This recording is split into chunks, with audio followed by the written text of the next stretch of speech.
ಆತ್ಮೀಯ ಸ್ಪರ್ಧಾ ಮಿತ್ರರೇ, ತಮಗೆಲ್ಲರಿಗೂ ಕೂಡ ಸ್ಪರ್ಧಾ ಕನ್ನಡ ಕಸ್ತೂರಿ ಬಳಗಕ್ಕೂ ಹಾಗೂ ಸ್ಪರ್ಧಾ ಕರ್ನಾಟಕ ಕೋಚಿಂಗ್ ಸೆಂಟರ್ಗೂ ಕೂಡ ಪ್ರೀತಿಯ ಸ್ವಾಗತವನ್ನು ಕೋರ್ತಾ, ಈ HST ಆಗಿರ್ಬೋದು, GPT ಆಗಿರ್ಬೋದು, ಇದಕ್ಕೆ ಸಂಬಂಧಪಟ್ಟಂತೆ ಕನ್ನಡ ವ್ಯಾಕರಣ ಅಂತಕ್ಕಂಥದ್ದು ಬಹಳ ಮುಖ್ಯ. ಇತ್ತೀಚೆಗೆ ಕನ್ನಡ ಟೀಚರಿಗೆ ಸಂಬಂಧಪಟ್ಟಂತೆ ಎಷ್ಟೋ ಜನ ಹಸಿದು ಹೆಬ್ಬುಲಿ ಅಂತ ಕೂತಿರ್ತಕ್ಕಂಥ ತಮಗೆಲ್ಲರಿಗೂ ಕೂಡ ಒಂದು ರುಷ್ಟಾನ ಅಂತಕ್ಕಂತಹ ಭೋಜನವನ್ನು ಕಾಲ್ಫಾರ್ ಮೂಲಕ ಸಲ್ಲಿಸಿದೆ ಸರ್ಕಾರ. ಅದರಲ್ಲಿ ವಿಶಿಷ್ಟವಾಗಿ ಹೇಳಬೇಕಂದ್ರೆ ಸಿಲೆಬಸ್ ಕಾಫಿಯನ್ನು ನೋಡಿದಿರಿ ಅನ್ಕೋತೀನಿ. ಅದರಲ್ಲಿ ಪಠ್ಯಕ್ರಮವನ್ನು ಯಾರಾದರೂ ಗಮನವಿಟ್ಟು ನೋಡಿದಿರಿ ಅಂದರೆ ನಮ್ಮ ಸ್ಪರ್ಧಾ ಕನ್ನಡ ಕಸ್ತೂರಿ ಪುಸ್ತಕ ಅದೇ ಪಠ್ಯಕ್ರಮವನ್ನು ಒಳಗೊಂಡಂತೆ ರಚನೆಯಾಗಿರ್ತಕ್ಕಂತಹ ಒಂದು ವಿಶಿಷ್ಟವಾಗಿರ್ತಕ್ಕಂತಹ ಕೈಪಿಡಿ. ನೀವೆಲ್ಲ 6 ಭಾಗದ ಸಿಲೆಬಸನ್ನು ಅಲ್ಲಿ ನೋಡಿದಿರಿ.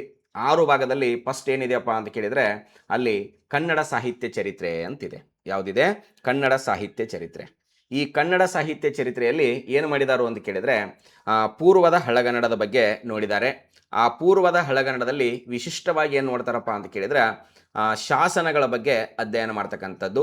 ಪೂರ್ವದ ಹಳಗನ್ನಡದಲ್ಲಿ ವಿಶೇಷವಾಗಿ ಬರ್ತಕ್ಕಂತಹ ಶಾಸನಗಳು ಯಾವಪ್ಪ ಅಂತ ಕೇಳಿದರೆ ನಮ್ಮ ಹಲ್ಮಿಡಿ ಶಾಸನ ಆಗಿರ್ಬೋದು, ತಮ್ಮಟಗಲ್ಲ ಶಾಸನ ಆಗಿರ್ಬೋದು, ನಮ್ಮ ತಟ್ಟುಕೋಟೆ ಅಥವಾ ಬದಾಮಿ ಶಾಸನ ಆಗಿರ್ಬೋದು.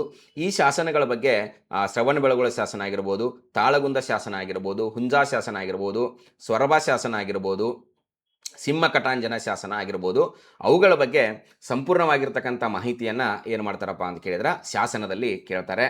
ಅದನ್ನು ಬಿಟ್ಟರೆ ನಮ್ಮ ಪಂಪ ಪೂರ್ವಯುಗದ ಕವಿಗಳು ಅಂತ ಕೇಳಿದರೆ ಕವಿರಾಜ್ಯ ಮಾರ್ಗಕಾರರಾಗಿರ್ತಕ್ಕಂತಹ ಶ್ರೀ ವಿಜಯ ಆಗಿರ್ಬೋದು, ಜೊತೆಗೇನಪ್ಪ ಅಂತ ಕೇಳಿದರೆ ಶಿವಕೋಟ್ಯಾಚಾರ್ಯರ ಒಡ್ಡಾರಾಧನೆಗೆ ಸಂಬಂಧಪಟ್ಟಂತೆ ನಮ್ಮ ಕನ್ನಡ ಸಾಹಿತ್ಯ ಚರಿತ್ರೆಗೆ ಅವರ ಕೊಡುಗೆಗಳ ಬಗ್ಗೆನೂ ಕೂಡ ಪ್ರಶ್ನೆಗಳನ್ನು ಕೇಳ್ತಾರೆ. ಅದು ಕನ್ನಡ ಸಾಹಿತ್ಯ ಚರಿತ್ರೆಯಲ್ಲಿ ಕಂಡುಬರ್ತಕ್ಕಂಥದ್ದು.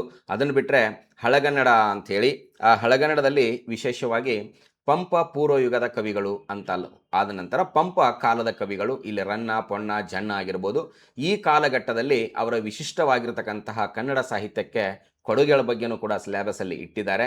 ಅದು ಕೂಡ ಬಹಳ ಮುಖ್ಯವಾಗಿರ್ತಕ್ಕಂಥದ್ದು. ಸ್ಪರ್ಧಾ ಕನ್ನಡ ಕಸ್ತೂರಿ ಒಳಗೊಂಡಿರ್ತಕ್ಕಂಥದ್ದು. ನಡುಗನ್ನಡವನ್ನು ನಾವೇನು ಮಾಡ್ತೀವಪ್ಪ ಅಂತ ಕೇಳಿದರೆ 3 ಭಾಗದಲ್ಲಿ ಅಧ್ಯಯನ ಮಾಡ್ತೀವಿ. ಇಲ್ಲಿ ವಚನಕಾರರ ಯುಗ ಅಂಥೇಳಿ, ಹರಿಹರ ಯುಗ ಅಂಥೇಳಿ, ನೆಕ್ಸ್ಟ್ ಏನಪ್ಪ ಅಂತ ಕೇಳಿದ್ರೆ ದಾಸ ಸಾಹಿತ್ಯದ ಯುಗ ಅಂಥೇಳಿ, ನಾವು ಹೊಸದಾಗಿ ಮತ್ತೊಂದು ಸೇರಿಸಿದ್ದೀವಿ ಅಲ್ಲಿ ಸಾಂಗತ್ಯ ಕವಿಗಳು ಅಂಥೇಳಿ. ಈ ಎಲ್ಲರನ್ನ ಒಳಗೊಂಡಂತೆ ಇರತಕ್ಕಂಥದ್ದು ಯಾವುದಪ್ಪ ಅಂತ ಕೇಳಿದ್ರೆ ನಡುಗನ್ನಡ ಸಾಹಿತ್ಯ. ಇನ್ನು ಹೊಸಗನ್ನಡ ಸಾಹಿತ್ಯಕ್ಕೆ ಬಂದ್ರಿ ಅಂದರೆ ಹೊಸಗನ್ನಡದಲ್ಲಿ ಇಲ್ಲಿ ಈ ನಿಮ್ಮ ಪಠ್ಯಕ್ರಮದಲ್ಲಿ ಅನುಗುಣವಾಗಿ ಇರತಕ್ಕಂಥದ್ದು ಫಸ್ಟ್ ಒನ್ ನವೋದಯ ಸಾಹಿತ್ಯ ಅಂಥೇಳಿ. ಇದರಲ್ಲಿ ನವೋದಯ ಸಾಹಿತ್ಯನೂ ಕೂಡ ಇದೆ, ಪ್ರಗತಿಶೀಲ ಸಾಹಿತ್ಯನೂ ಕೂಡ ಇದೆ, ಆನಂತರ ಯಾವುದೇ ನವ್ಯ ಸಾಹಿತ್ಯ ಇದೆ, ನೆಕ್ಸ್ಟ್ ದಲಿತ ಮತ್ತು ಬಂಡಾಯ ಸಾಹಿತ್ಯನೂ ಕೂಡ ಒಳಗೊಂಡಿರ್ತಕ್ಕಂಥದ್ದು. ಸಾಹಿತ್ಯ ಚರಿತ್ರೆಯ ಸಂಪೂರ್ಣವಾಗಿರ್ತಕ್ಕಂಥ ಪ್ಯಾಕೇಜ್ ಇರ್ತಕ್ಕಂಥದ್ದು ಯಾವುದಪ್ಪ ಅಂತ ಕೇಳಿದ್ರೆ ಸ್ಪರ್ಧಾ ಕನ್ನಡ ಕಸ್ತೂರಿ. ಇನ್ನು ಇಲ್ಲಿ ನೋಡ್ರಿ, ಭಾಗ 2ರಲ್ಲಿ ನಾವು ಅಲಂಕಾರ ಶಾಸ್ತ್ರ ಅಂತ ಕೊಟ್ಟಿದ್ದೀವಿ. ಇಲ್ಲಿ ಟಾಪಿಕ್ ಇಲ್ಲಿಯೂ ಕೂಡ ಯಾವುದಿದೆಯಪ್ಪ ಅಂತ ಕೇಳಿದ್ರೆ ಭಾರತೀಯ ಕಾವ್ಯ ಮೀಮಾಂಸೆ ಅಂತಿದೆ. ಈ ಅಲಂಕಾರ ಶಾಸ್ತ್ರದಲ್ಲಿ ನಾವು ಶಬ್ದಾಲಂಕಾರ ಪ್ರಸ್ಥಾನದ ಬಗ್ಗೆ ಇಟ್ಟಿದ್ದೀವಿ, ಅರ್ಥಾಲಂಕಾರದ ಪ್ರಸ್ಥಾನದ ಬಗ್ಗೆ ಇಟ್ಟಿದ್ದೀವಿ, ಜೊತೆಗೆ ಭಾರತೀಯ ಕಾವ್ಯ ಮೀಮಾಂಸೆ. ಈ ಭಾರತೀಯ ಕಾವ್ಯ ಮೀಮಾಂಸೆಯಲ್ಲಿ ಭರತ ಆಗಿರ್ಬೋದು, ವಾಮನ ಆಗಿರ್ಬೋದು, ಆನಂದವರ್ಧನ ಆಗಿರ್ಬೋದು, ಆನಂತರ ದಂಡಿ ಆಗಿರ್ಬೋದು, ಅದರಲ್ಲಿ ವಿಶೇಷವಾಗಿ ಧ್ವನಿ ಆಗಿರ್ಬೋದು, ಔಚಿತ್ಯ ಆಗಿರ್ಬೋದು, ರಸ ಆಗಿರ್ಬೋದು, ವಕ್ರೋಕ್ತಿ ಆಗಿರ್ಬೋದು, ರೀತಿ ಆಗಿರ್ಬೋದು, ಆ ಎಲ್ಲ ಪ್ರಸ್ಥಾನದ ಬಗ್ಗೆ ಉಲ್ಲೇಖ ಇರ್ತಕ್ಕಂಥದ್ದು ಯಾವುದಪ್ಪ ಅಂತ ಕೇಳಿದ್ರೆ ಭಾರತೀಯ ಕಾವ್ಯ ಮೀಮಾಂಸೆ ಅಂತ ಹೇಳಿ. ಅದಾದ ನಂತರ ಮತ್ತೊಂದು ಇಟ್ಟಿದ್ದಾರೆ ಇಲ್ಲಿ ಹೊಸಗನ್ನಡ ಮತ್ತು ಹಳಗನ್ನಡ ವ್ಯಾಕರಣ ಅಂತೇಳಿ. ಒಟ್ಟಾರೆ ಒಂದು 12 ಅಧ್ಯಾಯಗಳನ್ನು ಒಳಗೊಂಡಂತೆ ಇಲ್ಲೇನಿದೆಯಪ್ಪ ಅಂತ ಕೇಳಿದ್ರೆ ವ್ಯಾಕರಣ ಶಾಸ್ತ್ರ ಸಂಬಂಧಪಟ್ಟಂತೆ ಅಲ್ಲಿ ಗುಣಿತಾಕ್ಷರಗಳಾಗಿರ್ಬೋದು, ವರ್ಣಮಾಲೆ ಆಗಿರ್ಬೋದು, ಸಂಯುಕ್ತಾಕ್ಷರಗಳಾಗಿರ್ಬೋದು, ನಾಮಪದ, ಸರ್ವನಾಮ, ವ್ಯಾಕರಣಕ್ಕೆ ಸಂಬಂಧಪಟ್ಟಂತೆ 12 ಅಧ್ಯಾಯಗಳಲ್ಲಿ ವಿಶೇಷವಾಗಿ ಇರ್ತಕ್ಕಂಥದ್ದು ಯಾವುದಪ್ಪ ಅಂತ ಕೇಳಿದ್ರೆ ಸಮಗ್ರ ವ್ಯಾಕರಣ ಶಾಸ್ತ್ರ ಅಂಥೇಳಿ. ಅದು ಭಾಗ ಇಲ್ಲಿ 3 ಇದೆ. ನಮ್ಮ ಸ್ಪರ್ಧಾ ಕನ್ನಡ ಕಸ್ತೂರಿ ಪುಸ್ತಕದಲ್ಲಿ ಭಾಗ 1 ಅಂತಕ್ಕಂಥದ್ದು ಇದೆ. ಇನ್ನು ಭಾಗ 4 ಇಲ್ಲಿ ನಮ್ಮ ಸ್ಪರ್ಧಾ ಕನ್ನಡ ಕಸ್ತೂರಿಯಲ್ಲಿ ಭಾಗ 3 ಛಂದಸ್ಶಾಸ್ತ್ರ ಅಂಥೇಳಿ. ಛಂದಸ್ಶಾಸ್ತ್ರದಲ್ಲಿ ಗಣಗಳ ಬಗ್ಗೆ ಇದೆ. ಅದರಲ್ಲಿ ವಿಶೇಷವಾಗಿ ಮಾತ್ರಾಗಣಗಳಾಗಿರ್ಬೋದು, ಅಕ್ಷರಗಣಗಳಾಗಿರ್ಬೋದು, ಅಂಶಗಣಗಳಾಗಿರ್ಬೋದು. ನಿಮ್ಮ ಸಿಲೆಬಸ್ ಚೌಕಟ್ಟ ನಮ್ಮ ಪಠ್ಯ ಪುಸ್ತಕದ ಮೇನ್ ಮುಖಪುಟದಲ್ಲಿನೇ ಇದೆ. ನೀವು ಯಾರಾದರೂ ಪಠ್ಯ ಪುಸ್ತಕದ ಮುಖಪುಟವನ್ನು ಕೂಡ ನೀವೇನು ಮಾಡ್ಬೋದು, ಪರಿಶೀಲನೆ ಮಾಡ್ಬೋದು. ಅದರ ಜೊತೆಗೆ ಇಲ್ಲಿ 5ನೇ ಭಾಗ ಯಾವುದಪ್ಪ ಅಂತ ಕೇಳಿದ್ರೆ ಅಲಂಕಾರ ಶಾಸ್ತ್ರ ಅಂಥೇಳಿ ಮಾಡಿದ್ದಾರೆ. ಯಾವ ಶಾಸ್ತ್ರ? ಅಲಂಕಾರ ಶಾಸ್ತ್ರ. ನಾವು ಅಲಂಕಾರ ಶಾಸ್ತ್ರ ಮತ್ತು ಭಾರತೀಯ ಕಾವ್ಯ ಮೀಮಾಂಸೆಯನ್ನು ಒಂದೇ ಕಡೆ ಏನು ಮಾಡಿದೀವಪ್ಪ ಅಂತ ಕೇಳಿದ್ರೆ ಸೇರಿಸಿದ್ದೀವಿ. ಅದರ ಜೊತೆಗೆ ಭಾಷಾ ಬೋಧನೆಯ ತತ್ವಗಳು, ಆ ಭಾಷಾ ಬೋಧನೆಯ ತತ್ವಗಳು ಇಲ್ಲಿ ಭಾಷಾಶಾಸ್ತ್ರ ಅಂತಕ್ಕಂಥದ್ದು, ಭಾಷಾ ಬೋಧನೆಯ ತತ್ವಗಳನ್ನು ಒಳಗೊಂಡಿರ್ತಕ್ಕಂಥದ್ದು. ಮತ್ತೊಂದು ವಿಶಿಷ್ಟವಾಗಿ ಈ ಜಾನಪದ ಕಲೆ, ಈ ಜಾನಪದ ಕಲೆ ಮೇಲೂ ಕೂಡ ನೀವು ಹಿಂದಿನ HST ಎಕ್ಸಾಮ್ಗಳನ್ನಾದರೂ ನೋಡ್ರಿ, PST ಎಕ್ಸಾಮ್ಗಳನ್ನಾದರೂ ನೋಡ್ರಿ, ಈ ಜಾನಪದ ಶಾಸ್ತ್ರದ ಬಗ್ಗೆನೂ ಕೂಡ ಏನು ಮಾಡಿದ್ದಾರೆ ಅಂದರೆ ಪ್ರಶ್ನೆಗಳನ್ನು ಅಲ್ಲಲ್ಲೇ ಕೇಳಿದ್ದಾರೆ. ಈ ಎಲ್ಲ ಅಂಶಗಳನ್ನು ಒಳಗೊಂಡಿರ್ತಕ್ಕಂಥ ಅತ್ಯಂತ ಸ್ಪಷ್ಟವಾಗಿರ್ತಕ್ಕಂಥ ಮತ್ತು ಇತ್ತೀಚಿನ ಆನ್ಲೈನ್ ಮಾರುಕಟ್ಟೆಯಲ್ಲಿ ಅತಿ ಹೆಚ್ಚು ಬೇಡಿಕೆಯನ್ನು ಹೊಂದಿರತಕ್ಕಂತಹ ವಿಶಿಷ್ಟವಾಗಿರ್ತಕ್ಕಂಥ ಕೈಪಿಡಿ ಸ್ಪರ್ಧಾ ಕನ್ನಡ ಕಸ್ತೂರಿ. ಅದರ ಜೊತೆಗೆ ಲಾಸ್ಟ್ ಟೈಮ್ ಕೇಳಿರ್ತಕ್ಕಂತಹ FDA KA ಓಡಿನ ಸ್ಪರ್ಧಾತ್ಮಕ ಪರೀಕ್ಷೆಯಲ್ಲಿ ಕೇಳಿರ್ತಕ್ಕಂತಹ FDA ಪರೀಕ್ಷೆಯಲ್ಲಿ 31 ಅಂಕಗಳು, ಎಷ್ಟಕ್ಕೆ 35 ಅಂಕಗಳಿಗೆ 31 ಅಂಕ ಬಂದಿರತಕ್ಕಂಥದ್ದನ್ನು ಕೂಡ ಒಂದು ವಿಶಿಷ್ಟವಾಗಿರ್ತಕ್ಕಂತಹ ಕೈಪಿಡಿ, ಅತ್ಯಂತ ಸರಳ ಮತ್ತು ಸ್ಪಷ್ಟ ಭಾಷೆಯಲ್ಲಿ ರಚನೆಯಾಗಿರ್ತಕ್ಕಂಥದ್ದು. ಯಾರಿಗಾದರೂ ಈ ಪುಸ್ತಕದ ಪ್ರತಿಗಳು ಬೇಕಿದ್ರೆ ನೀವೇನು ಮಾಡ್ಬೋದಪ್ಪ ಅಂತ ಕೇಳಿದ್ರೆ ಇಲ್ಲಿ ಕಾಣ್ತಕ್ಕಂಥ ನಂಬರ್ಗೆ ನೀವೇನು ಮಾಡ್ಬೋದು, ಕಾಂಟ್ಯಾಕ್ಟ್ ಮಾಡ್ಬೋದು. ಇಲ್ಲ ಸರ್ ನಾವು ಕೋರ್ಸಿಗೆ ಜಾಯಿನ್ ಆಗ್ತೀವಿ ಅಂತ ಕೇಳಿದ್ರೆ ಈ HST ಇರಲಿ GPT ಇರಲಿ ನಿಮಗೆ ಆನ್ಲೈನು ಕೂಡ ಲಭ್ಯ ಇದೆ, ಆಫ್ಲೈನು ಕೂಡ ಲಭ್ಯ ಇದೆ. ಯಾರಿಗಾದರೂ ಕೂಡ ಈ ಕ್ಲಾಸ್ ಬೇಕಿದ್ರೆ ನೀವು ಈ ಕೆಳಗಡೆ ಕಾಣ್ತಕ್ಕಂಥ ನಂಬರ್ಗೆ ಕಾಂಟ್ಯಾಕ್ಟ್ ಮಾಡಿದ್ರಿ ಅಂದರೆ ನಿಮಗೆ ಕ್ಲಾಸಿನ ಬಗ್ಗೆ ಸಂಪೂರ್ಣವಾಗಿರ್ತಕ್ಕಂಥ ಮಾಹಿತಿಯನ್ನು ಒದಗಿಸಿಕೊಡ್ತಾರೆ ಸ್ನೇಹಿತರೆ. ಅತ್ಯಂತ ವಿಶಿಷ್ಟವಾಗಿರ್ತಕ್ಕಂಥ ಸಿಲೆಬಸ್ ಏನಲ್ಲ, ಪ್ರತಿ ವರ್ಷ ಪ್ರತಿ ಸಲ ಎಕ್ಸಾಮ್ಗೆ ಕೇಳ್ತಕ್ಕಂಥ ಸಿಲೆಬಸ್ನೇ ಇದೆ. ಯಾರೂ ಕೂಡ ಗೊಂದಲ ಮಾಡ್ಕೊಳ್ತಕ್ಕಂಥದ್ದು ಏನಲ್ಲ, ಭಾಳ ಸ್ಪಷ್ಟವಾಗಿ ನೀವು ಅಧ್ಯಯನ ಮಾಡಿದರೆ ಈ ಸಲ ಪರೀಕ್ಷೆಯಲ್ಲಿ ಯಶಸ್ವಿಯನ್ನು ಕಾಣಬಹುದು ಅಂತಕ್ಕಂಥ ಒಂದು ಉದ್ದೇಶದೊಂದಿಗೆ ನಾನು ಪ್ರಶ್ನೋತ್ತರಗಳನ್ನು ಪ್ರಾರಂಭ ಮಾಡ್ತೀನಿ ಸ್ನೇಹಿತರೆ. ನೋಡ್ರಿ, ಇಲ್ಲಿ ಒಂದು ಪ್ರಶ್ನೆ ಇದೆ.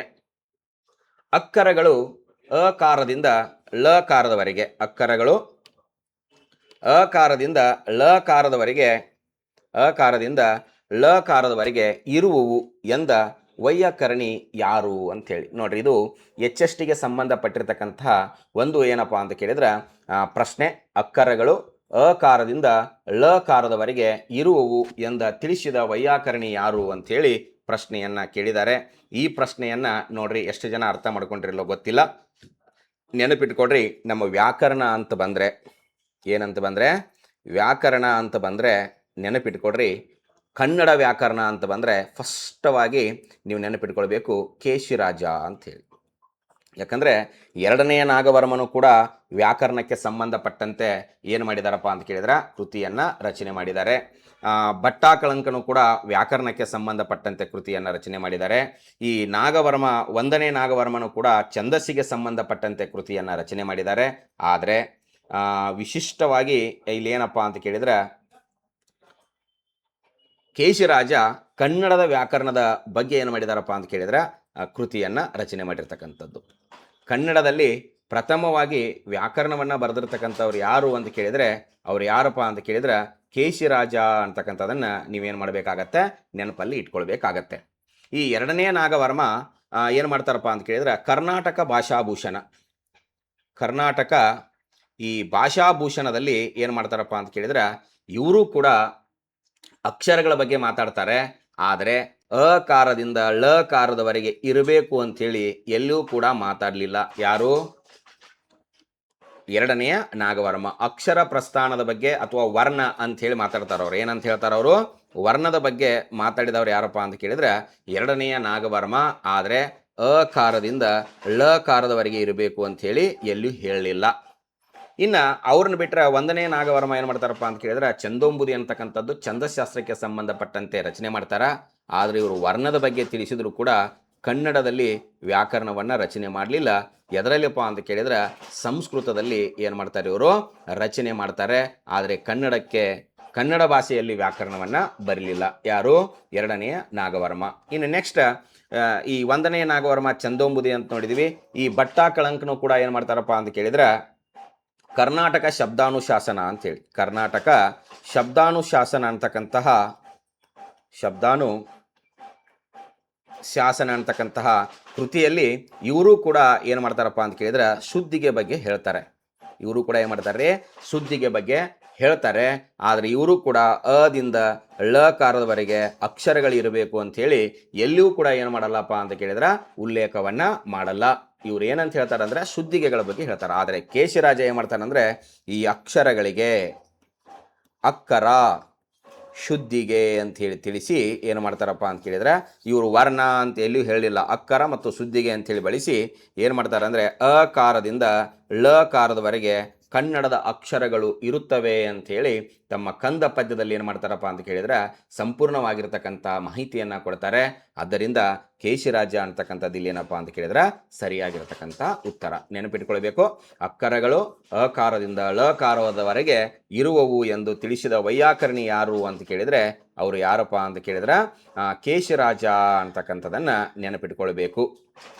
ನೆಕ್ಸ್ಟ್ ನೋಡ್ರಿ, ಏನಪ್ಪ ಅಂತ ಕೇಳಿದ್ರೆ ಕೇಶಿರಾಜನು ಸೂತ್ರದಲ್ಲಿ ಹೇಳದೇ ಇರುವ ಅಕ್ಷರಗಳು ಯಾವುವು ಅಂಥೇಳಿ. ಕೇಶಿರಾಜ ಸೂತ್ರದಲ್ಲಿ ಹೇಳದೇ ಇರುವ ಅಕ್ಷರಗಳು ಯಾವುವು ಅಂಥೇಳಿ ಕೇಳಿದ್ದಾರೆ. ನೆನಪಿಟ್ಕೊಳ್ಬೇಕು, ಇಲ್ಲಿ 4 ಆಪ್ಷನ್ ಇದೆ. 1 ಯೋಗವಾಹಗಳು ಅಂತಿದೆ, 2 ಸಂಧ್ಯಾಕ್ಷರಗಳು ಅಂತಿದೆ, 3 ದೇಶೀಯ ವರ್ಣಗಳು ಅಂತಿದೆ, 4 ಅನುನಾಸಿಕ ಅಕ್ಷರಗಳು ಅಂತಿದೆ. ಆದರೆ ಈ 4 ಪ್ರಸ್ಥಾನಗಳ ಬಗ್ಗೆ ಉಲ್ಲೇಖ ಮಾಡ್ತಾರೆ ಅವರು. ಯಾರು? ಯೋಗವಾಹದ ಬಗ್ಗೆನೂ ಹೇಳ್ತಾರ, ಸಂಧ್ಯಾಕ್ಷರ ಬಗ್ಗೆನೂ ಹೇಳ್ತಾರ, ದೇಶೀಯ ವರ್ಣಗಳ ಬಗ್ಗೆನೂ ಹೇಳ್ತಾರ, ಅನುನಾಸಿಕದ ಬಗ್ಗೆನೂ ಕೂಡ ಏನು ಮಾಡ್ತಾರಪ್ಪ ಅಂತ ಕೇಳಿದ್ರೆ ತಿಳಿಸ್ತಾರೆ. ಆದರೆ ಇಲ್ಲಿ ಸೂತ್ರದಲ್ಲಿ ಹೇಳದೇ ಇರತಕ್ಕಂಥ ಅಕ್ಷರಗಳು ಯಾವಪ್ಪ ಅಂತ ಕೇಳಿದ್ರೆ ಯೋಗವಾಹಗಳು ಅಂತಕ್ಕಂಥದ್ದನ್ನು ನೀವೇನು ಮಾಡಬೇಕಾಗತ್ತೆ, ನೆನಪಲ್ಲಿ ಇಟ್ಕೊಳ್ಬೇಕಾಗತ್ತೆ. ಎದ್ರ ಬಗ್ಗೆ ತಿಳಿಸಂಗಿಲ್ಲಪ್ಪ ಅಂತ ಕೇಳಿದ್ರೆ ಅವರು ಯೋಗವಾಹದ ಬಗ್ಗೆ ಹೇಳಂಗಿಲ್ಲ. ಯಾರು? ಕೇಶಿರಾಜ. ಹಾಗಾದರೆ ಈ ಕೇಶಿರಾಜನ ನಿಮಗೆಲ್ಲರಿಗೂ ಗೊತ್ತಿದೆ, ಯೋಗವಾಹಗಳಿಗೆ ಇನ್ನೊಂದು ಹೆಸರು ಕರಿತೀವಿ, ಏನಂತೇಳಿ? ಕ್ಲಿಬವರ್ಣಗಳು ಅಂಥೇಳಿ. ಬಟ್ ನಮ್ಮ ಸಂಸ್ಕೃತದಲ್ಲಿ 4 ರೀತಿಯ ಯೋಗವಾಹಗಳು ಬಳಕೆ ಆಗ್ತಿದ್ದು ನಿಮಗೆಲ್ಲರಿಗೂ ಗೊತ್ತೇ ಇದೆ. 1 ಯಾವುದಪ್ಪ ಅಂತ ಕೇಳಿದ್ರೆ ಅನುಸ್ವಾರ, 2 ಯಾವುದಪ್ಪ ಅಂತ ಕೇಳಿದ್ರೆ ವಿಸರ್ಗ, ಮತ್ತೊಂದು ಯಾವುದಪ್ಪ ಅಂತ ಕೇಳಿದ್ರೆ ಉಪದ್ಮಾನೀಯ, ಇನ್ನೊಂದು ಯಾವುದಪ್ಪ ಅಂತ ಕೇಳಿದ್ರೆ ಜಿಹ್ವಾಮೂಲ್ಯ ಅಂಥೇಳಿ. ಈ 4 ಯೋಗವಾಹಗಳು ಸಂಸ್ಕೃತದಲ್ಲಿ ಬಳಕೆ ಆಗ್ತಿದ್ದು. ಆದರೆ ಕೇಶಿರಾಜ ತಿಳಿಸಿರ್ತಕ್ಕಂಥ ಯೋಗವಾಹಗಳ ಸಂಖ್ಯೆ ಎಷ್ಟಪ್ಪ ಅಂತ ಕೇಳಿದ್ರೆ ಒಂದೇ ಒಂದು. ಅದು ಯಾವುದಪ್ಪ ಅಂತ ಕೇಳಿದ್ರೆ ಅಂತಕ್ಕಂಥದ್ದು. ಕೇಶಿರಾಜ ತಿಳಿಸಿರ್ತಕ್ಕಂತಹ ಯೋಗವಾಹಕ ಯಾವುದು? ಅಂತಕ್ಕಂಥದ್ದು. ಆದರೆ ಇದರ ಬಗ್ಗೆ ಎಲ್ಲೂ ಕೂಡ ಏನು ಮಾಡಿಲ್ಲ, ಅವರು ಸೂತ್ರದಲ್ಲಿ ಉಲ್ಲೇಖ ಮಾಡಿಲ್ಲ. ಇದು ನೋಡ್ರಿ, ಅಂತಕ್ಕಂಥ ಯೋಗವಾಹಕ ಅಥವಾ ಯೋಗವಾಹ, ವಾಹಕ ಅನ್ನಲ್ಲ, ಯೋಗವಾಹ 5 ಅಕ್ಷರಗಳ ಬದಲಾಗಿ ಬಳಕೆ ಆಗತ್ತೆ. ಆ 5 ಅಕ್ಷರಗಳು ಯಾವಪ್ಪ ಅಂತ ಕೇಳಿದ್ರೆ ನಿಮಗೆಲ್ಲರಿಗೂ ಗೊತ್ತೇ ಇದೆ, ಅನುನಾಸಿಕ ಅಕ್ಷರಗಳು ಅಂತ ಹೇಳಿ. ಆ ಅನುನಾಸಿಕ ಅಕ್ಷರಗಳು ಯಾವಪ್ಪ ಅಂತ ಕೇಳಿದ್ರೆ ವರ್ಗದ 5ನೆಯ ಅಕ್ಷರಗಳಿಗೆ ನಾವೇನಂತ ಕರಿತೀವಪ್ಪ ಅಂತ ಕೇಳಿದ್ರೆ ಅನುನಾಸಿಕ ಅಕ್ಷರಗಳು ಅಂತ ಹೇಳಿ ಕರಿತೀವಿ. ಆ ಅನುನಾಸಿಕ ಅಕ್ಷರಗಳಲ್ಲಿ ಏನಾಗತ್ತಪ್ಪ ಅಂತ ಕೇಳಿದ್ರೆ ಈ ಅನುಸ್ವಾರ ಅಂತಕ್ಕಂಥ ಅಕ್ಷರ ಬಳಕೆಯಾಗ್ತಕ್ಕಂಥದ್ದು. ಯಾವುದು? ಅಂತಕ್ಕಂಥದ್ದು. ಇನ್ನೊಂದ್ಸಲ ಎಕ್ಸಾಮಲ್ಲಿ ಕೇಳಿದ್ದಾರೆ, ಯಾವ ರೀತಿಯಾಗಿ ಪ್ರಶ್ನೆಯನ್ನ ಕೇಳಿದಾರಪ್ಪ ಅಂತ ಕೇಳಿದ್ರೆ ಈ ಅನುಸ್ವಾರಕ್ಕೆ ಸಂಬಂಧಪಟ್ಟಂತೆ ಅವರ್ಗೀಯ ವ್ಯಂಜನದಲ್ಲಿ ಅವರ್ಗೀಯ ವ್ಯಂಜನಗಳು ಬಂದಾಗ ಅನುಸ್ವಾರದ ಬದಲಾಗಿ ಯಾವ ಅಕ್ಷರ ಬಳಕೆಯಾಗುತ್ತದೆ ಅಂತ ಕೇಳಿದರೆ ಅದನ್ನು ಕೂಡ ನೆನಪಿಟ್ಕೊಳ್ಬೇಕು. ಅಕ್ಷರದ ಬದಲಾಗಿ ಯಾವ ಅಕ್ಷರ ಬಳಕೆ ಆಗತ್ತಪ್ಪ ಅಂತ ಕೇಳಿದ್ರೆ ಅಂತಕ್ಕಂಥ ಅಕ್ಷರದ ಬದಲಾಗಿ ಯಾವ ಅಕ್ಷರ ಬಳಕೆ ಆಗತ್ತಪ್ಪ ಅಂತ ಕೇಳಿದ್ರೆ ನಿಮಗೆ ಅವರ್ಗೀಯ ವ್ಯಂಜನದ ಸಂದರ್ಭದಲ್ಲಿ ಅಕ್ಷರ ಬಳಕೆ ಆಗತ್ತೆ ಅಂತಕ್ಕಂಥದನ್ನು ಕೂಡ ಏನು ಮಾಡಬೇಕಾಗತ್ತೆ, ನೀವು ನೆನಪಲ್ಲಿ ಇಟ್ಕೊಳ್ಬೇಕಾಗತ್ತೆ. ಯೋಗವಾಹ ಅಂತ ಕೇಳಿದಾಗ ಅಲ್ಲಿ ವಿಶೇಷವಾಗಿ ಅನುಸ್ವಾರ, ಕೇಶಿರಾಜ ಹೇಳಿರ್ತಕ್ಕಂಥ ಒಂದೇ ಒಂದು ಯೋಗವಾಹ, ಅದು ಯಾವುದಪ್ಪ ಅಂತ ಕೇಳಿದ್ರೆ ಅನುಸ್ವಾರ. ಬಟ್ ವಿಸರ್ಗದ ಬಗ್ಗೆ ಹೇಳಿಲ್ಲ. ಬಟ್ ವಿಸರ್ಗ ಏನಿದೆಯಪ್ಪ ಅಂತ ಕೇಳಿದ್ರೆ ಪ್ರಸ್ತುತ ಕನ್ನಡದಲ್ಲಿ ಬಳಕೆಯಲ್ಲಿದೆ. ಇದು ಕೂಡ 3 ಅಕ್ಷರಗಳನ್ನು ಹೊಂದಿ ಏನಾಗತ್ತಪ್ಪ ಅಂತ ಕೇಳಿದ್ರೆ ಉಚ್ಚಾರಣೆ ಆಗತ್ತೆ. ಆ 3 ಅಕ್ಷರಗಳು ಯಾವಪ್ಪ ಅಂತ ಕೇಳಿದ್ರೆ ಒಂದು ಹ, ಇನ್ನೊಂದು ಯಾವುದಪ್ಪ ಅಂದ್ರೆ ಸ, ಮತ್ತೊಂದು ಯಾವುದು ಅಂದರೆ ರ. 3 ಅಕ್ಷರಗಳ ಬದಲಾಗಿ ಉಚ್ಚಾರಣೆ ಆಗ್ತಕ್ಕಂಥ ಅಕ್ಷರ ಯಾವುದಪ್ಪ ಅಂತ ಕೇಳಿದ್ರೆ ಈ ಆಹ ಅಂತಕ್ಕಂಥದ್ದು, ವಿಸರ್ಗ ಅಂತಕ್ಕಂಥದ್ದು ನೀವೇನು ಮಾಡಬೇಕಾಗತ್ತೆ, ನೆನಪಲ್ಲಿ ಇಟ್ಕೊಳ್ಬೇಕಾಗತ್ತೆ. ಯಾಕಂದರೆ ಈ ಕನ್ನಡ ಸಾಹಿತ್ಯ ಅಂತ ಹೇಳಿದಾಗ ಸುಮ್ಮನೆ ಏನೋ ಒಂದು ಓದಿ ಅಧ್ಯಯನ ಮಾಡಿ ಬಿಡುವುದಲ್ಲ. ವ್ಯಾಕರಣ ಅಂದಾಗ ನೀವು ಪೂರ್ವದ ವ್ಯಾಕರಣ ನೋಡಬೇಕು, ಈ ಆಧುನಿಕ ವ್ಯಾಕರಣವನ್ನು ನೋಡಬೇಕು. ಎರಡೂ ಕೂಡ ನಮಗೆ ಬಹಳ ಮುಖ್ಯವಾಗಿರ್ತಕ್ಕಂಥದ್ದು. ಇಲ್ಲಿ ಸಂಧ್ಯಾಕ್ಷರಗಳು ಅಂತ ಬರ್ತಾವ. ಎಲ್ಲರೂ ನೋಡ್ರಿ, ಇಲ್ಲಿ ಬರವಣಿಗೆ ಸ್ಪಷ್ಟವಾಗಿ ಕೇಳ್ತಿರ್ತಾನ.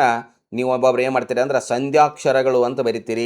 ಸಂಧ್ಯಾಕ್ಷರಗಳು ಅಲ್ಲದು ಸರಿಯಾಗಿರ್ತಕ್ಕಂಥದ್ದು ಯಾವುದಪ್ಪ ಅಂತ ಕೇಳಿದ್ರೆ ಸಂಧ್ಯಾಕ್ಷರ. ಸಂಧ್ಯಾಕ್ಷರ ಅಂತಕ್ಕಂಥದ್ದು ಯಾವ ಸಂಧಿಯ ಪದಪ್ಪ ಅಂತ ಕೇಳಿದ್ರೆ ಅದು ಎಣ್ಣ ಸಂಧಿಯ ಪದ. ಯಾವ ಸಂಧಿಯ ಪದ? ಅದು ಎಣ್ಣ ಸಂಧಿಯ ಪದ. ಆ ಕಾರಣದಿಂದ ಇದು ಸಂಧ್ಯಾಕ್ಷರಗಳು. ನಿಮಗೆಲ್ಲರಿಗೂ ಗೊತ್ತೇ ಇರುವ ಹಾಗೆ ಸಂಧ್ಯಾಕ್ಷರಗಳ ಸಂಖ್ಯೆ ಎಷ್ಟಪ್ಪ ಅಂತ ಕೇಳಿದ್ರೆ 2. ಯಾವುದದು? ಐ ಮತ್ತು ಔ. ಸಂಧ್ಯಾಕ್ಷರಗಳ ಸಂಖ್ಯೆ ಎಷ್ಟು? 2, ಐ ಮತ್ತು ಔ. ನೆನಪಿಟ್ಕೊಡ್ರಿ.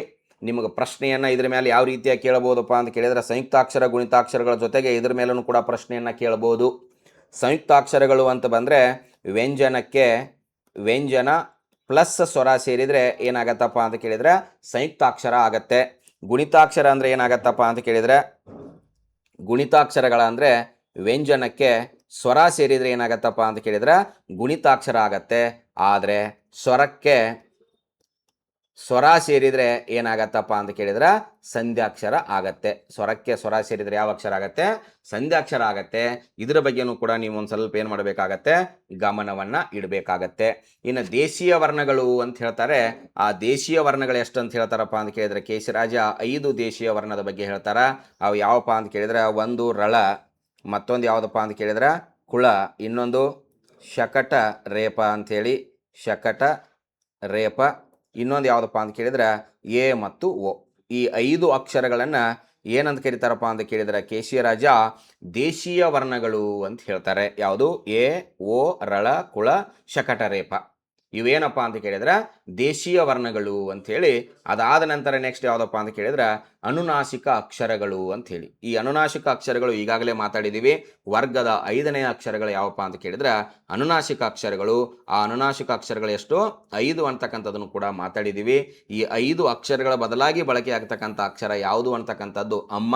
ಇವು ವಿಶೇಷವಾಗಿ ಏನಪ್ಪ ಅಂತ ಕೇಳಿದ್ರೆ ಸ್ವರಗಳ ಸಹಾಯದೊಂದಿಗೆ ಬಳಕೆ ಆಗ್ತಕ್ಕಂಥದ್ದಲ್ಲ, ಸ್ವರಗಳ ಜೊತೆಗೆ. ಯೋಗ ಅಂದ್ರೆ ಸಂಬಂಧ. ಎದ್ರ ಜೊತೆಗೆ ಸಂಬಂಧ? ಸ್ವರಗಳೊಂದಿಗೆ ಸಂಬಂಧ ಹೊಂದಿ ಉಚ್ಚಾರಣೆ ಆಗ್ತಕ್ಕಂಥ ಅಕ್ಷರಗಳಿಗೆ ನಾವೇನಂತ ಕರಿತೀವಿ? ಯೋಗವಾಹಗಳು ಅಂಥೇಳಿ ಕರಿತೀವಿ. ಆದರೆ ಇವುಗಳಿಗೆ ಸ್ವಂತಿಕೆಯಿಂದ ಇರತಕ್ಕಂತಹ ಯಾವುದೇ ಧ್ವನಿ ವ್ಯವಸ್ಥೆ ಇಲ್ಲ. ಇದು ಸ್ವರಗಳ ಸಹಾಯದೊಂದಿಗೆ ಅಲ್ಲ, ಸ್ವರಗಳ ಒಂದಿಗೆ ಉಚ್ಚಾರಣೆ ಆಗ್ತಕ್ಕಂಥ ಅಕ್ಷರಗಳು. ಇವು ಸ್ವರಗಳೊಂದಿಗೆ ಉಚ್ಚಾರಣೆ ಆಗುತ್ತಿರುವುದರಿಂದ ಇವುಗಳಿಗೆ ಯೋಗವಾಹಗಳಿಗೆ ಏನಂತ ಕರೀತಾರಪ್ಪ ಅಂತ ಕೇಳಿದ್ರೆ ಸ್ವರಾಂಗ ಅಂತೂ ಕೂಡ ಕರೀತಾರೆ. ವ್ಯಂಜನದಲ್ಲಿ ಬಳಕೆಯಾಗುವುದರಿಂದ ಇವುಗಳಿಗೆ ಏನಂತ ಕರೀತಾರಪ್ಪ ಅಂತ ಕೇಳಿದ್ರೆ ವ್ಯಂಜನಾಂಗ ಅಂತಲೂ ಕೂಡ ಕರೀತಾರೆ. ಈ ರೀತಿಯಾಗಿ ಸಂಪೂರ್ಣವಾಗಿರತಕ್ಕಂತಹ ಪ್ರಶ್ನೋತ್ತರಗಳ ವಿಶ್ಲೇಷಣೆನೂ ಕೂಡ ಇರುತ್ತೆ. ಸಂಪೂರ್ಣವಾಗಿರತಕ್ಕಂಥ ಮಾಹಿತಿಯನ್ನು ಒಳಗೊಂಡಿರ್ತಕ್ಕಂತಹ ಕ್ಲಾಸಸ್ನು ಕೂಡ ಇರುತ್ತೆ. ಯಾರಿಗೆ ಇಂಟ್ರೆಸ್ಟ್ ಇದೆಯೋ ಇವರು ಸ್ಪರ್ಧಾ ಕರ್ನಾಟಕ ಅಕಾಡೆಮಿಗೆ ಕಾಂಟ್ಯಾಕ್ಟ್ ಮಾಡೋದರ ಮೂಲಕ ತಮ್ಮ ಹೆಸರನ್ನು ಏನು ಮಾಡ್ಬೋದು? ನೋಂದಾಯಿಸ್ಕೊಳ್ಬೋದು ಸ್ನೇಹಿತರೆ. ನೆಕ್ಸ್ಟ್ ನೋಡ್ರಿ, ರಳ ಕುಳಾಕ್ಷರಗಳ ರಳ ಕುಳ ಕ್ಷಳಗಳ ಕುರಿತು ರಳ ಕುಳ ಕ್ಷಳಗಳ ಕುರಿತು ತಿಳಿಸಿದ ವ್ಯಾಕರಣಕಾರ ಯಾರು ಅಂಥೇಳಿ ಕೇಳ್ತಾರೆ. ನೋಡ್ರಿ, ರಳ ಕುಳ ಕ್ಷಳ ಈ ವ್ಯಾಕರಣ ಅಥವಾ ವೈಯಾಕರಣ ಯಾರು ಅಂದಾಗ ನಿಮಗೆ ಕಣ್ಣು ಮುಚ್ಚಿಕೊಂಡು ಆಗ್ತೀರಿ ಕೇಶಿರಾಜ ಅಂಥೇಳಿ. ಸರಿಯಾಗಿರ್ತಕ್ಕಂಥದ್ದು ಯಾವುದಪ್ಪ ಅಂತ ಕೇಳಿದ್ರೆ ಕೇಶಿರಾಜ. ಬಟ್ ನೆನಪಿಟ್ಕೊಳ್ಬೇಕು, ಈ ಹರಿಹರನು ಕೂಡ ಏನು ಮಾಡ್ತಾನಪ್ಪ ಅಂತ ಕೇಳಿದ್ರೆ ಈ ರಳ, ಈ ಕುಳ, ಕ್ಷಳ, ಈ ರಳ, ಕುಳ, ಕ್ಷಳ ಈ ಮೂರುದ್ರ ಯಾಕ್ರಿ ಎಲ್ಲನೂ ಒಂದೇ ಅಂತ ಏನು ಮಾಡ್ತಾನಪ್ಪ ಅಂದರೆ ಈ ರಳ, ಕುಳ, ಕ್ಷಳಗಳನ್ನು ತೆಗೆದು ಹಾಕಿ ಕಾವ್ಯವನ್ನು ರಚಿಸಿರತಕ್ಕಂತಹ ಕನ್ನಡದ ಮೊದಲ ಕವಿ ಯಾರಪ್ಪ ಅಂತ ಕೇಳಿದ್ರೆ ಹರಿಹರ. ರಳ, ಕುಳ, ಕ್ಷಳಗಳನ್ನು ಬಿಟ್ಟು ಗಿರಿಜಾ ಕಲ್ಯಾಣ ಕೃತಿಯನ್ನು ಏನು ಮಾಡ್ತಾರಪ್ಪ ಅಂತ ಕೇಳಿದ್ರೆ ರಚನೆ ಮಾಡ್ತಾರೆ. ಈ ನಾಗವರ್ಮನು ಕೂಡ ಈ ರಳ, ಕುಳ, ಕ್ಷಳದ ಬಗ್ಗೆ ಎಲ್ಲೂ ಕೂಡ ಉಲ್ಲೇಖ ಮಾಡಲಿಲ್ಲ. ಶ್ರೀ ವಿಜಯ ಅಲಂಕಾರದ ಬಗ್ಗೆ ಏನು ಮಾಡ್ತಾರಪ್ಪ ಅಂತ ಕೇಳಿದ್ರೆ ತಿಳಿಸ್ತಾರೆ. ಆದರೆ ಈ ರಳ ಮತ್ತು ಕುಳ ಅಂತಕ್ಕಂಥವು ಏನಪ್ಪ ಅಂತ ಕೇಳಿದ್ರೆ ಎರಡೂ ಕೂಡ ಕನ್ನಡದ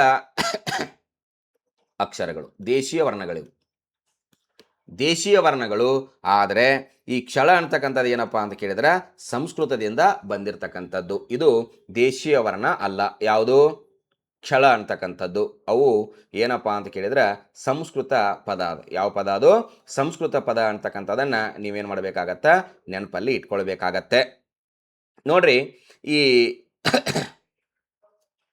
ಈ ಮೂರು ಥರದ ಅರ್ಥ ಏನು ವ್ಯತ್ಯಾಸ ಇದೆ? ಈಗ ಸಂಸ್ಕೃತದಲ್ಲಿ ಏನು ಮಾಡ್ತಾರಪ್ಪ ಅಂತ ಕೇಳಿದ್ರೆ ಲಕಾರ ಬಳಸ್ತಾರೆ, ನಾವು ಕನ್ನಡದಲ್ಲಿ ಏನು ಮಾಡ್ತೀವಿ? ಳಕಾರ ಬಳಸ್ತೀವಿ. ಒಂದ ಳ ಸಾಕು ಅಂಥೇಳಿ ನಾವು ಹೊಸಗನ್ನಡದಲ್ಲಿ ಏನು ಮಾಡಿವಪ್ಪ ಅಂತ ಕೇಳಿದ್ರೆ ಈ ಲ ಮತ್ತು ಳವನ್ನು ಮಾತ್ರ ಇಟ್ಟಿದ್ದೀವಿ. ಇಂಥ ಎಲ್ಲ ಅಕ್ಷರಗಳನ್ನು ಏನು ಮಾಡ್ಬೇಕಂತ ಹೇಳ್ತಾರಪ್ಪ ಅಂತ ಕೇಳಿದ್ರೆ ತೆಗೆದು ಹಾಕಿ ನಮ್ಮ ಹೊಸಗನ್ನಡ ವ್ಯಾಕರಣಕಾರರು ಕನ್ನಡಕ್ಕೆ 34 ಅಕ್ಷರಗಳು ಸಾಕು ಅಂತ ಹೇಳ್ತಾರೆ. ಕೇಶಿರಾಜ 57 ಅಕ್ಷರದಿಂದ 10 ಅಕ್ಷರಗಳನ್ನು ಕಳೆದು ಹಾಕಿ 47 ಅಕ್ಷರಗಳಿಗೆ ಇಳಿಸಿದರು.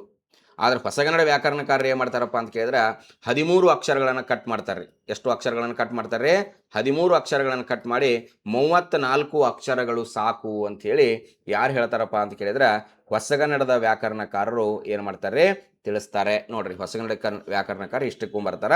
ಆದರೆ ಈ ರಳ ಕುಳ ಕ್ಷಳಗಳ ಕುರಿತು ತಿಳಿಸಿದ ವ್ಯಾಕರಣಕಾರ ಯಾರು ಅಂತ ಕೇಳಿದರೆ ಅದು ಕೇಶಿರಾಜ ಅಂತಕ್ಕಂಥದನ್ನು ನೀವೇನು ಮಾಡಬೇಕು? ನೆನಪಿಟ್ಕೊಳ್ಬೇಕು. ನೆಕ್ಸ್ಟ್ ನೋಡ್ರಿ, ಸಂಸ್ಕೃತ ಭಾಷೆಯು ಅತಿ ಕಡಿಮೆ ಪ್ರಭಾವ ಬೀರಿರುವ ದ್ರಾವಿಡ ಭಾಷೆ ಯಾವುದು ಅಂತ ಹೇಳಿ ನಿಮಗೆಲ್ಲರಿಗೂ ಕೂಡ ನೆನಪಿರಲಿ. ಸಂಸ್ಕೃತ ಭಾಷೆಯು ಅತಿ ಕಡಿಮೆ ಪ್ರಭಾವ ಬೀರಿರುವ ದ್ರಾವಿಡ ಭಾಷೆ ಯಾವುದು ಅಂತ ಕೇಳಿದರೆ ಅಲ್ಲಿ ಸರಿಯಾಗಿರ್ತಕ್ಕಂಥ ಉತ್ತರ ಯಾವುದಪ್ಪ ಅಂತ ಕೇಳಿದ್ರೆ ತಮಿಳು. ನೋಡ್ರಿ, ತಮಿಳು ಭಾಷೆದವರು ನೀವು ತಮಿಳ್ನಾಡಕ್ಕೆ ಹೋದ್ರಿ ಅಂದ್ರೆ ತಮಿಳು ಬಿಟ್ಟು ಬೇರೆ ಏನು ಮಾತಾಡಕ್ಕೆ ಹೋಗಲ್ಲ ಅವರು. ತಮಿಳ ಬಿಟ್ಟರೆ ಇಂಗ್ಲೀಷ, ಓಕೆನಾ? ಆದರೆ ಸಂಸ್ಕೃತ ಭಾಷೆ ಅದರ ಮೇಲೆ ಕಡಿಮೆ ಪ್ರಭಾವ ಬೀರಿರ್ತಕ್ಕಂಥದ್ದು. ನೆಕ್ಸ್ಟ್, ಅತಿ ಹೆಚ್ಚು ಪ್ರಭಾವ ಸಂಸ್ಕೃತ ಭಾಷೆ ಅದರ ಮೇಲೆ ಬೀರಿರ್ತಕ್ಕಂಥದ್ದಪ್ಪ ಅಂತ ಕೇಳಿದ್ರೆ ಹೆಚ್ಚು ನಂಬರ್ 1 ಯಾವುದಪ್ಪ ಅಂತ ಕೇಳಿದ್ರೆ ಕನ್ನಡ. 2 ನಂಬರ್ ಯಾವುದಪ್ಪ ಅಂತ ಕೇಳಿದ್ರೆ ತೆಲುಗು. 3 ನಂಬರ್ ಯಾವುದಪ್ಪ ಅಂತ ಕೇಳಿದ್ರೆ ಮಲಯಾಳಂ. 4 ನಂಬರ್ ಯಾವುದಪ್ಪ ಅಂತ ಕೇಳಿದ್ರೆ ತೆಲುಗು. ಅತಿ ಕಡಿಮೆ ಪ್ರಭಾವ ಬೀರಿರ್ತಕ್ಕಂತಹ ದ್ರಾವಿಡ ಭಾಷೆ ಯಾವುದಪ್ಪ ಅಂತ ಕೇಳಿದರೆ ಅದು ನಮ್ಮ ತೆಲುಗು ಭಾಷೆ ಅಂತಕ್ಕಂಥದ್ದನ್ನು ನೆನಪಿಟ್ಕೊಳ್ಬೇಕು. ಇದು ಕೂಡ ಏನಪ್ಪ ಅಂತ ಕೇಳಿದರೆ ನೇರವಾಗಿರ್ತಕ್ಕಂತಹ ವಿಶಿಷ್ಟವಾಗಿರ್ತಕ್ಕಂಥ ಪ್ರಶ್ನೆ. ನೆಕ್ಸ್ಟ್ ನೋಡ್ರಿ, ಅನುನಾಸಿಕಗಳ ಬದಲಾಗಿ ಈ ಕೆಳಗಿನ ಯಾವ ಅಕ್ಷರಗಳನ್ನು ಬಳಸುತ್ತೇವೆ ಅಂತಕ್ಕಂಥದ್ದೊಂದು ಪ್ರಶ್ನೆ ಇದೆ.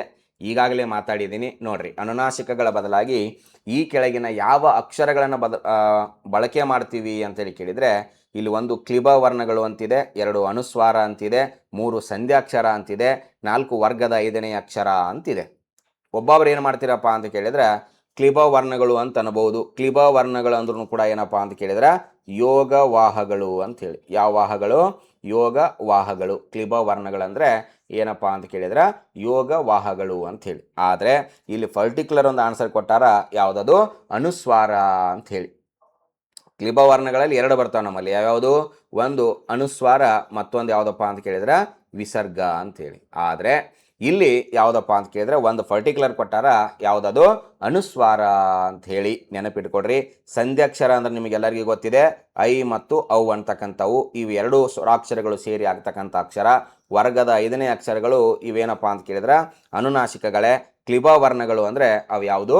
ಯೋಗವಾಹಗಳು ಅಂತಕ್ಕಂಥದ್ದನ್ನು ಏನು ಮಾಡಬೇಕಾಗತ್ತೆ? ನೆನಪಲ್ಲಿ ಇಟ್ಕೊಳ್ಬೇಕಾಗತ್ತೆ. ನೋಡ್ರಿ ಸ್ನೇಹಿತರೆ, ನಿಮಗೆ ಯಾರಿಗಾದರೂ ಈ ಸ್ಪರ್ಧಾ ಕನ್ನಡ ಕಸ್ತೂರಿ ಪುಸ್ತಕ ಆಗಲಿ ಅಥವಾ ಈ ಕನ್ನಡಕ್ಕೆ ಸಂಬಂಧಪಟ್ಟಂತೆ ಕೋರ್ಸ್ಗಾಗಲಿ ಬೇಕಿದ್ದರೆ ನಾನು ಮೊದಲಿಗೆ ಮುಖಪುಟದಲ್ಲಿ ತೋರಿಸಿರುವಂತೆ ಯಾರಿಗಾದರೂ ಆ ಪುಸ್ತಕ ಬೇಕಿತ್ತು ಅಂದರೆ ನೀವೇನು ಮಾಡ್ಬೋದು? ಕಾಂಟ್ಯಾಕ್ಟ್ ಮಾಡುವುದರ ಮೂಲಕ ಆ ಪುಸ್ತಕವನ್ನು ಪಡ್ಕೊಳ್ಬೋದು. ಇಲ್ಲ ಸರ್ ನಾವು ಕೋರ್ಸಿಗೆ ಜಾಯ್ನ್ ಆಗ್ತೀವಿ ಅಂದರೆ ಕೋರ್ಸಿಗಾದರೂ ಜಾಯ್ನ್ ಆಗ್ಬೋದು.